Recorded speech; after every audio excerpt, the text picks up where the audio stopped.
Cross-border crimes continue hitting several parts of the regions close to the crisis-hit northwest and southwest regions of the Republic of Cameroon. A government bilingual high school in Buda, along the locality in Zavion, a locality close to the border with neighboring northwest region of the country, recently came under an attack by unidentified gunmen. Some buildings in that school were destroyed by the attackers, and out of the country, Sierra Leone has declared a national emergency, rape and other gender-based violence. Those were top stories.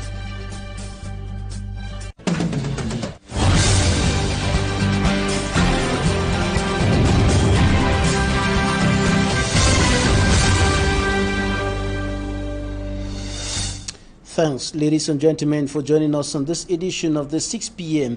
primetime newscast on Equinox Television, live from our headquarters in Cameroon's economic capital, Douala.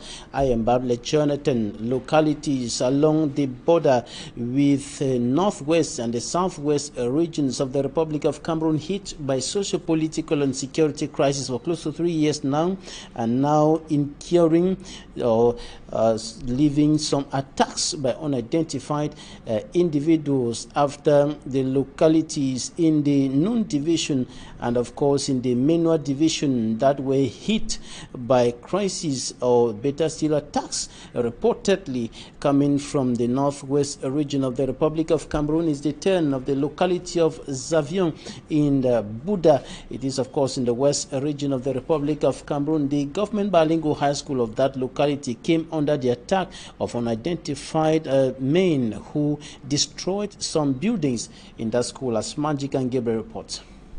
From a distance, it is the usual calm that characterized school environment that we met at Government Bilingual High School Zavion in Buda.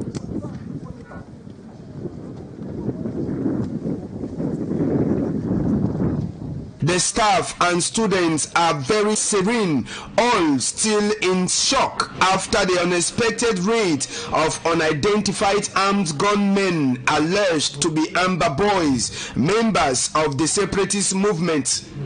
After their raids in broad daylight, the outcome was very visible. Principal and boss's office scattered and a section of the classroom set ablaze alongside some vital documents, all happening before the eyes of the staff, students and inhabitants of Zavion. According to this teacher, it was at about past 2 p.m. when we saw children running saying the Ambers are inside the campus. As I stepped out, I saw someone with a gun on him and I took the road behind.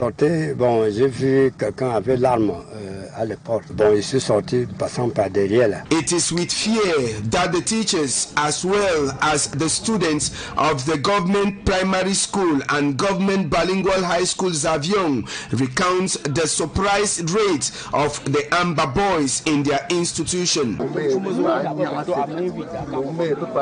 More than 48 hours after the attack, students are afraid to return to school to continue with their studies. When I was coming to school, a child told me that the gun they saw was frightening them to return to school. With the reality on the ground, the divisional officer for Babaju, Ndongo Jean Mathieu, reassures his population. The trauma is still very fresh on everyone's heart. We are hoping that after the 11th February celebration, we shall go back to the field to encourage the staff and students of that institution that the situation is under control, so they should continue with their studies. Apart from the section of the government bilingual high school that was burned, the car of the principal was also set ablaze and some important documents scattered outside. found in between Wabane in the southwest region and Piyin in the northwest region. Babaju subdivision is recording the third attack, the first being at the Gendarmerie Brigade on the night of June 26, breaking 27, 2018, and the Miss Control Post of Bachwa in the night of January 20, breaking January 21st, 2019, that saw the death of a police officer. And this other attack by unidentified persons reported to have come from the crisis-hit northwest region of the country on the government bilingual high school Zavion in Buda in the Menua division came after over 100 houses were burnt down and several persons kidnapped by unidentified gunmen in Banguren in the Noon division, and of course other attacks in the Menua division. And these images are images of the northwest regional capital Bamenda practically paralyzed as a result of the operation Ghost Town that is being respected in that part of the country as well as other parts of Anglophone Cameroon. There is a lockdown in those parts of the country that is expected to pull through about 10 days, and this is because of the deepening Anglophone crisis and the military repression that is being used by governments to bring the situation to normalcy, and it has been worsening since it quickly switched from a peaceful protest by lawyers and teachers in October 2016 to an armed conflict.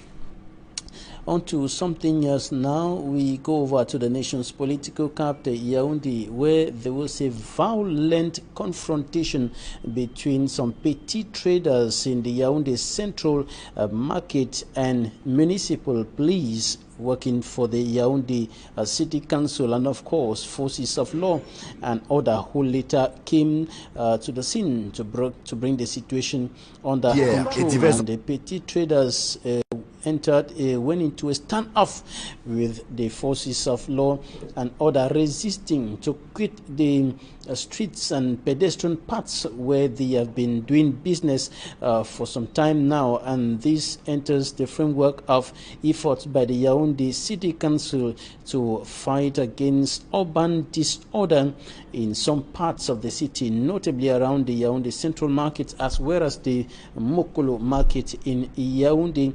And this has been occurring repeatedly, traders getting into confrontation, usually violent confrontations with forces of law and order. On to something else now. We talk about youth unemployment, which is on the rise in the Republic of Cameroon, and as young people are preparing to celebrate the 2019 edition of the National Youth Day, 11th of February 2019, they keep wondering whether government is simply giving a deaf ear and a blind eye to the problem of unemployment severely affecting them, or how soon the results of government efforts will come, maybe in 2035 when Cameroon becomes an emerging nation. However, in the meantime, some of them are engaging in several activities, entrepreneurial activities, in order to make a living and put food on the table. Innocent. Chronic unemployment in Cameroon has pushed most university graduates off the warm-up line for posts of responsibility in government. To avoid frustration with the skills acquired, some of these youths have turned to embrace entrepreneurship, where they can download, or better still, offload the know-how they inherit for further exploitation.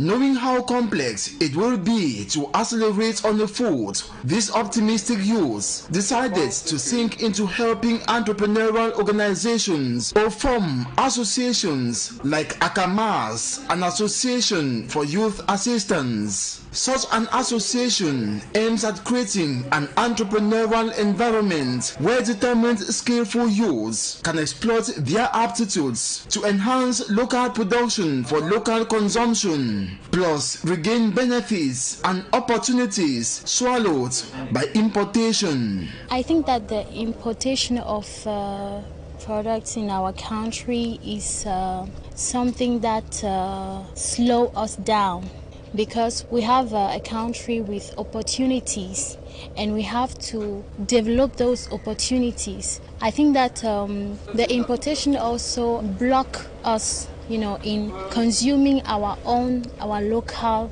products. The main aim of this project is to enable Cameroonians to consume Cameroonian. So that is what we have in mind. Goal of this association is to register 1 million youths to get 500 companies within a period of 5 years. All depends on our will and determination.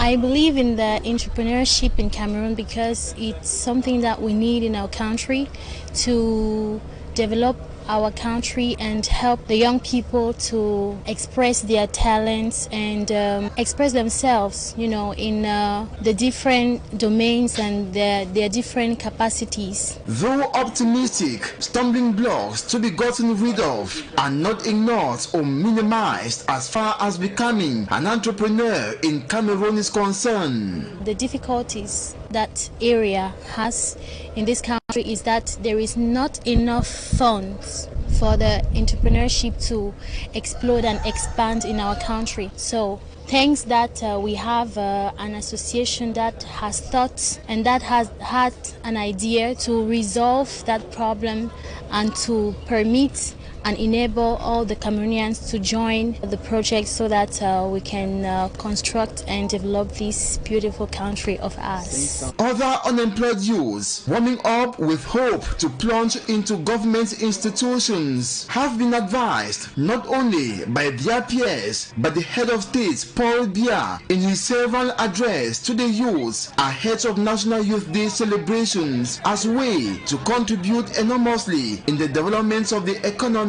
for Cameroon's emergence by 2035. And in prelude to the 2019 National Youth Day celebration, young people in Lum in the Mongo division of the littoral region of the country have been urged to fight against social ills and moral decadence, and one of such ills fast growing notably in schools across the Republic of Cameroon is illegal drug consumption. For me, Armstrong Sander has more.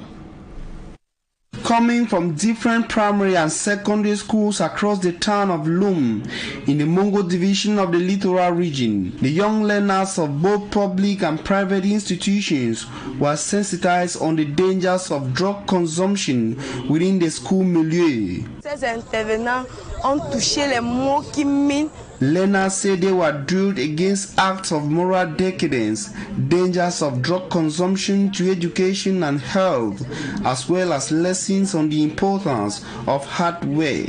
D'éviter la vie de la facilité, savoir comment gagner son pain quotidien par la suite de son in their category and the entire Cameroonian youth.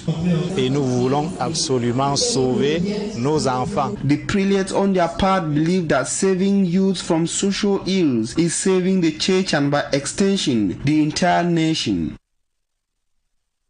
President of the Republic of Cameroon, Paul Biya, will be addressing the youths on the 10th of February 2019 in his traditional Youth Day message to young people in the country. An immaculate Fogwe talked to some young people here in the economic capital Douala and compiled their expectations in this report.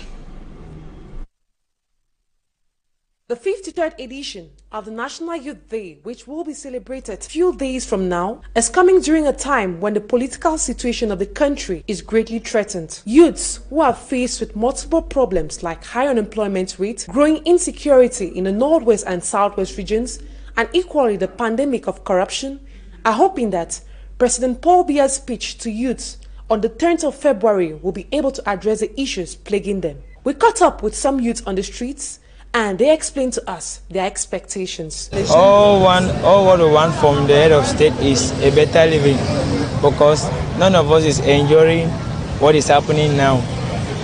We all are youth, and all what we need is better living and a good standard of living. Looking at the present situation now, I don't support it because things are not moving. Normally, I was supposed to be in school, but with the condition of things, we cannot even live in our homes or our area. I'm from Southwest, but this means Douala. If conditions were good, I could have been in Southwest by now, schooling. But I was forced to come here. Another youth explained that almost every commodity consumed in the country is being imported from other countries. If there was a possibility that the equipment used to produce the items could be brought in Cameroon, then unemployment rates will be reduced. To this other youth, On a déjà apprécié le geste qu'il a fait avec la nomination. I appreciate the head of state for appointing a youth to head a giant structure like ENAM. But now, most youths out there are facing a problem of lack of startup capital and follow-up by the authorities. In such a condition, they are forced to give up on their projects. Youths, who are the future of every nation and equally leaders of tomorrow, are hoping that their plea will be taken into consideration by the head of state. And coming up, Innocent Aziz tells us how a young Cameroonian today, qualified as a hero, saved a young man who was electrocuted on an electric pole in Nonglacé, here in the economic capital, Douala. And with regards to the magnitude of what he did and the risk that he took to save the young man, even with the presence of the population and even forces of law and order who did not dare take a move after the young man was electrocuted on an electric pole, and also with regards to what recently happened in France, where Emmanuel Macron, the president, received a Malian who saved a child. The young man, today known as a hero, is requesting for recognition.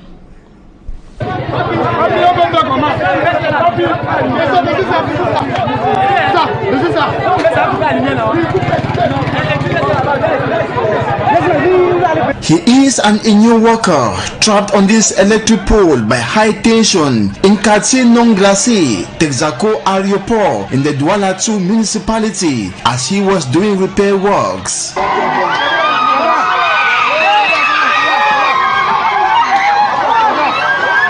No one in this crowd of shocked and pathetic onlookers could go for his rescue.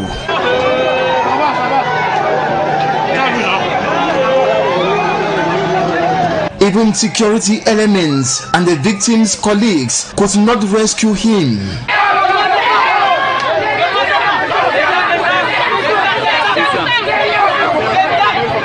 After some phone calls, a young man called Penga Christophe Dimitri arrived at the scene. Penga Christophe Dimitri is however unhappy with security forces who did not drive him back from the hospital to the quarter. Il ne descend pas au quartier avec moi. He was abandoned halfway to get a bike. C'est d'où qu'un mototaxi m'a arrêté et m'a porté. Also, he says, though happy he saved a life, he is disappointed as neither an authority nor a new official has congratulated him of such a brave act. Personne n'est passé pour me dire merci.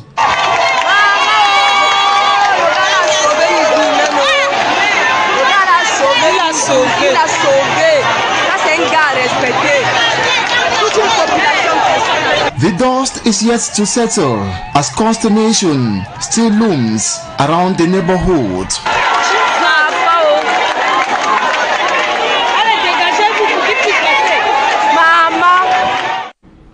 Out of Cameroon, Sierra Leone has declared sexual and gender-based violence a national emergency following a sharp increase in the number of cases recorded in the last years. In South Africa, May 20, or rather May 8, has been declared as the date for general elections, while in Senegal, former President Abdoulaye Wade has reiterated his call for a boycott of the elections coming up in that country. In the following extract, listen to the presidents of Sierra Leone and South Africa and former Senegalese President Abdoulaye Wade.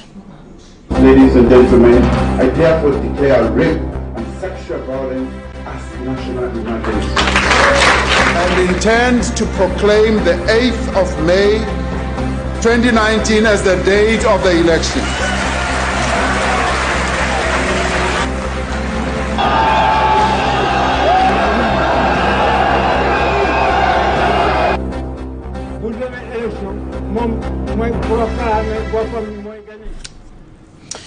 And in sports, the mandates of officials of the different football federations, except FECAFOOT, the different football federations in the Republic of Cameroon, has been postponed till after the 2020 Olympic Games. This resolution was taken yesterday during a meeting of the Cameroon National Olympic Committee, and of course other resolutions were taken during that meeting, thus enhancing the football, the different sporting disciplines in the Republic of Cameroon. Take a listen to the president of the National Olympic Committee, Kalkaba Malboum. We decided to prolong the mandate of the federations and our own mandate till the Olympic Games 2020. This is, I think it is reasonable, because we have started, all of us, to prepare the Olympic Games. We cannot stop the process now and leave the time for talking and battling for getting the positions. So it is very important for our country to expect good results in the Olympic Games. But before getting there, we need to have the stability and the peaceful environment to prepare the Olympic Games. Second, we have decided, and we approved, of course, that we will set up a master's degree in the INGS, supported by the African Center for Olympic Studies and the University of Yaoundé too, to patron that process to allow the young Cameroonian or young African to get the diploma of master's degrees on the Olympic studies. This is a very important step for promoting. Now, as it happened to us, we got a bronze medal from the Olympic Games 2012. That's because the first, second, and third winners, they were disqualified for doping reason. So we are happy to get this bronze medal, the 6th medal for Cameroon. But we must teach integrity to our people, not to use doping for their competitions. And also there is a new decision that we made during the General Assembly, scheduled for June 2019. We are going to set up a Cameroon Sports Convention. This is an opportunity for all the stakeholders or other experts, national or international experts, to come to discuss the issue of sports, how we can strategize our policy, how we can prepare the stakeholders of our movement to be performant, to be strong, because Cameroon is known as a sporting nation in Cameroon itself, but also abroad. And that was Kalkaba Malboum, president of the National Olympic and Sports Committee of Cameroon, speaking there. And this is where we put an end to this edition of the Primetime Newscast on Equinox Television. Thanks, ladies and gentlemen, for staying with us. Good night.